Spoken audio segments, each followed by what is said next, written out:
Welcome back! Here's a fun stat to open with. One guy got so good at winning wars that every major power in Europe eventually teamed up against him. Not once, not twice, multiple times. They kept losing, kept regrouping, kept coming back for more.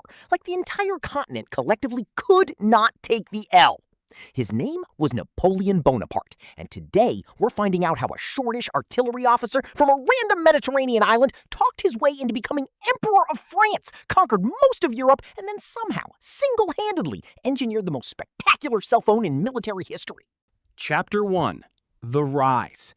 To understand how insane this story gets, you gotta understand just how much of a mess France was when our guy shows up.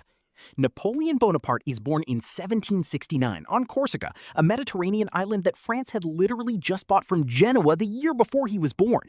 So technically, if timing had gone slightly differently, this entire video could have been in Italian. He's not even really considered French by the French aristocracy. He's got a thick accent, a weird foreign-sounding name, and zero noble pedigree worth mentioning. Basically, the 18th century equivalent of showing up to a fancy private school on a scholarship and never being allowed to forget it. But he's smart, and more importantly, he's really, really good at math, which gets him into a French military academy specializing in artillery. Artillery, at the time, is considered kind of a nerd branch of the army. Lots of geometry, lots of calculations, not a lot of glory. Which is hilarious in hindsight because artillery is about to become the single most important weapon on the battlefield, and this nerd is about to be the guy who figures that out first. Meanwhile, France itself is having the worst decade of its entire existence. The monarchy collapses in 1789, the king gets executed. The revolution eats itself in a wave of paranoid violence called the Reign of Terror, where basically anyone slightly suspicious gets sent to the guillotine. And once that finally burns itself out, France is left as a shaky, broke, constantly at war republic that nobody, including the French, is totally sure how to run. This chaos is actually the best possible break Napoleon could have gotten. In a stable monarchy, a random Corsican artillery officer doesn't become anything. In a revolution that's constantly purging its own leadership, a talented guy with zero political baggage can climb insanely fast. And climb he does. He gets his first real shot at Toulon, where royalist rebels backed by the British Navy are holding a French port city. Napoleon, barely known, proposes an artillery plan that nobody else wants to try, personally directs the guns himself, and drives the British fleet out of the harbor. He's 24. He gets promoted to brigadier general on the spot. Then, in 1795, when royalist mobs try to storm the government in Paris, Napoleon's the guy who gets called in to defend it, and he does so with what's now infamously described as a whiff of grape shot, meaning he just turns the cannons on the crowd. Effective? Extremely. Ethically questionable? Also extremely, but it makes him a national hero to the current government, and suddenly this random artillery nerd is one of the most trusted military men in France. From there, it's a blur of promotions. He gets command of the French army in Italy, where he's expected to just hold the line against Austria. He does not just hold the line. He obliterates every army they throw at them, using speed and aggression nobody's really seen before, moving faster than his enemies think is possible, hitting them before they can combine forces, basically playing the battlefield at a pace nobody else is prepared for. He wins so decisively, so repeatedly, that he starts negotiating peace treaties on his own authority, without really asking Paris first, which is either wildly impressive or wildly not his job, depending who you ask. Chapter 2. The Golden Run. By 1799, France's government, a shaky five-man committee called the Directory, is basically as popular as expired milk. Napoleon, fresh off his Italian campaigns and an ambitious but ultimately failed detour into Egypt, sails home, teams up with a couple of political allies, and stages a coup. Within weeks, he's declared first consul, which is a fancy way of saying basically in charge of France. And a few years after that, he just crowns himself emperor at his own coronation, reportedly grabbing the crown out of the Pope's hands and putting it on himself, just to make sure everyone understood who was really running this show. Now emperor, Napoleon goes on what can only be described as history's most absurd win streak. In 1805, at the Battle of Austerlitz, he faces a combined Austrian and Russian army that outnumbers him and thinks they've got him cornered. Napoleon fakes weakness on purpose, deliberately retreats from a hill to bait them into attacking, then splits their army in half and crushes both pieces separately. It's considered one of the greatest tactical victories in military history, and it happens on the one-year anniversary of his own coronation, which is either an incredible coincidence or Napoleon being extremely extra about scheduling. He keeps winning. Prussia jumps in, gets demolished in a matter of weeks. Russia gets beaten back. By 1807, Napoleon effectively controls or dominates most of continental Europe, either directly annexing territory, installing his own relatives as kings, or forcing former enemies into humiliating alliances. His brothers end up ruling Spain, Naples, and Holland. One guy from a random Mediterranean island is now personally handing out European thrones to his siblings like party favors. This is peak Napoleon, peak ego, peak power, peak I could literally do no wrong, which, historically speaking, is exactly the setup for something going horribly, catastrophically sideways. Chapter 3, the Overreach. Here's the thing about beating everyone in Europe. The one country you can't actually beat is Britain, because Britain's entire advantage is being an island with the best navy on the planet. Napoleon tries to invade, gets his combined fleet wrecked at the Battle of Trafalgar in 1805, and realizes he physically cannot get an army across the English Channel without getting sunk first. So instead, he comes up with a plan that sounds smart on paper and turns out to be an absolute disaster in practice: the continental system. The idea is simple. Since he can't invade Britain, he'll just ban all of Europe from trading with them, starving the British economy into submission. Great plan, except enforcing a total trade blockade across an entire continent with dozens of countries who all desperately need British goods is basically impossible, and it ends up hurting the European economies just as much as it hurts Britain, if not more. To enforce this blockade, Napoleon invades Portugal, and then when the Spanish royal family gets cute about cooperating, he just deposes them too and puts his own brother on the Spanish throne instead.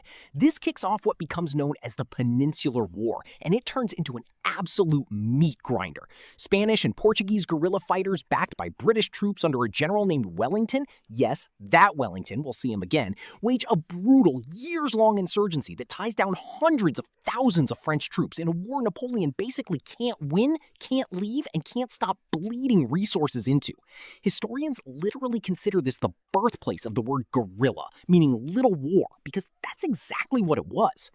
Napoleon himself later admits the Spanish War was one of the biggest mistakes of his career, calling it the wound that destroyed him, which is a pretty self-aware thing to say about a war he started himself, but sure, let's give him partial credit for the retrospective honesty. Chapter 4, the Russian Catastrophe. And then, in 1812, Napoleon does the one thing you're never supposed to do when you're already bleeding resources on one front. He opens up a second massive one. Russia has been loosely cooperating with Napoleon's continental system, but increasingly ignoring the trade ban because, frankly, their economy needs British trade to function.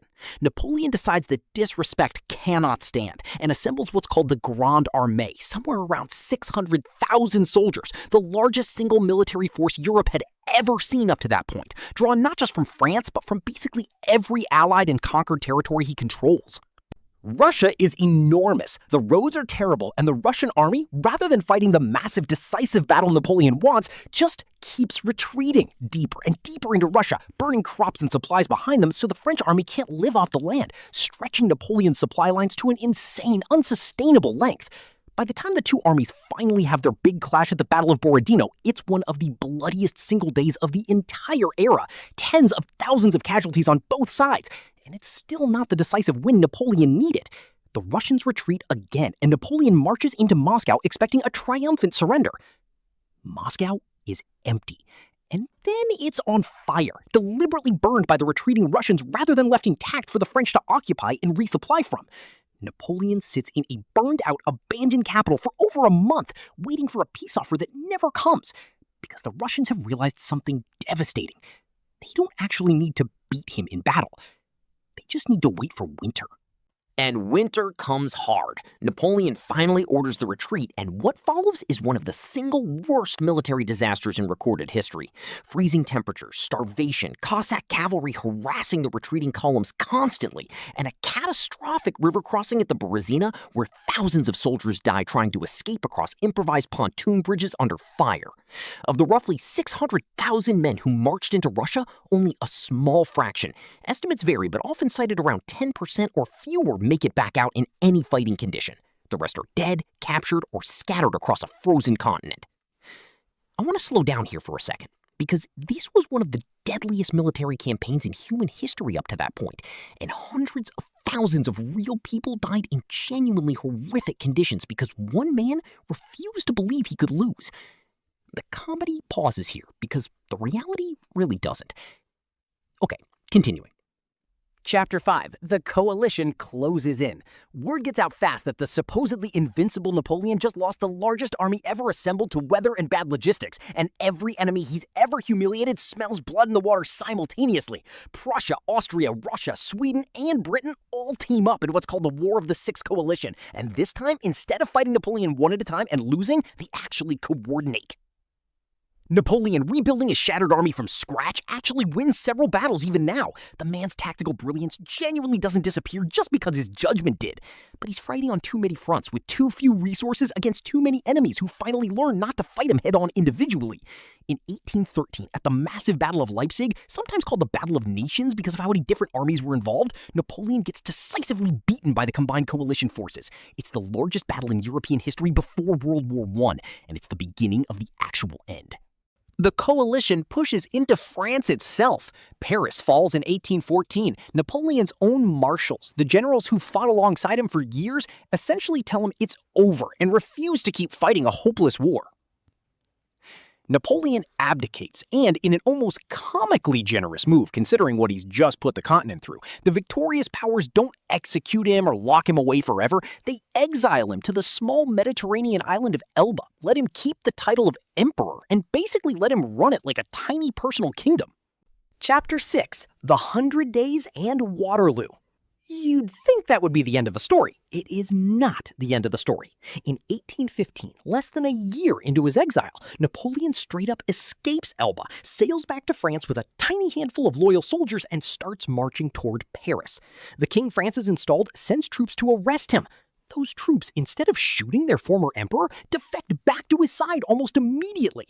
This keeps happening. Army after army sent to stop him just switches sides. And Napoleon walks back into Paris and retakes power without firing a single shot. This period gets called the 100 Days, and it might genuinely be one of the most insane political comebacks in recorded history. Naturally, Europe is not thrilled about this. The coalition powers, who just spent years and enormous resources beating this guy the first time, immediately mobilize again. And this brings us to June 18th, 1815, and the Battle of Waterloo in modern-day Belgium.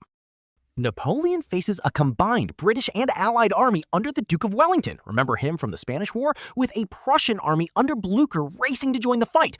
Napoleon's plan is simple: crush Wellington's army before the Prussians can arrive to reinforce it. For most of the day, it's close, brutal, back-and-forth fighting, massive cavalry charges, Wellington's forces holding on by their fingernails. But the Prussians arrive in force late in the day, exactly the reinforcement Napoleon desperately needed to not show up, and the combined Allied army finally breaks the French lines for good. Napoleon abdicates again, days later. This time, there's no cushy Elba situation. The British ship him off to St. Helena, a genuinely remote island in the middle of the South Atlantic Ocean, specifically chosen because it's so isolated there's basically no way to escape from it. He dies there in 1821, still writing his own version of events, still reportedly insisting he was misunderstood right up until the end. Chapter 7. The Legacy. So here's the uncomfortable part of the story. Napoleon's wars, collectively called the Napoleonic Wars, are responsible for somewhere between 3 and 6 million deaths across nearly 2 decades of near constant conflict, dragging basically every major power in Europe into the fighting at one point or another. Entire generations of young men across the continent were conscripted, and huge swaths of Europe spent years as active or contested battlegrounds. And yet, and this is the genuinely complicated part, Napoleon's legal and administrative reforms outlasted every single one of his military conquests. The Napoleonic Code, his overhaul of French civil law, standardized property rights, legal equality before the law, and secular governance in a way that influenced legal systems across Europe and beyond, and versions of it are still recognizable in multiple countries' laws today. He also reorganized education systems, standardized weights and measures, and pushed through infrastructure projects that shaped France for generations after he was gone. The guy who dragged Europe through nearly 20 years of war also accidentally left behind one of the most influential legal frameworks in modern history. That's the contradiction sitting right at the center of this whole story. A man who couldn't stop starting wars he ultimately couldn't win, whose ego single-handedly united an entire continent against him, not once, but twice, and who still somehow reshaped the legal and administrative backbone of modern Europe along the way. Not a clean villain, not a clean hero, Just an extremely talented, extremely overconfident guy who never once, but twice, never once considered the possibility that this time, maybe he shouldn't. An entire continent had to team up, not once, but twice, to finally put this guy down for good. That's the whole story. One man's ambition outrunning his own limits over and over until Europe simply ran out of patience. Thanks for watching, guys. If your brain just got rearranged learning that it took the combined might of basically every European power twice to beat one guy who genuinely refused to believe winter existed, smash that subscribe button, and I'll see you in the next chapter of this absolute fever dream we call history.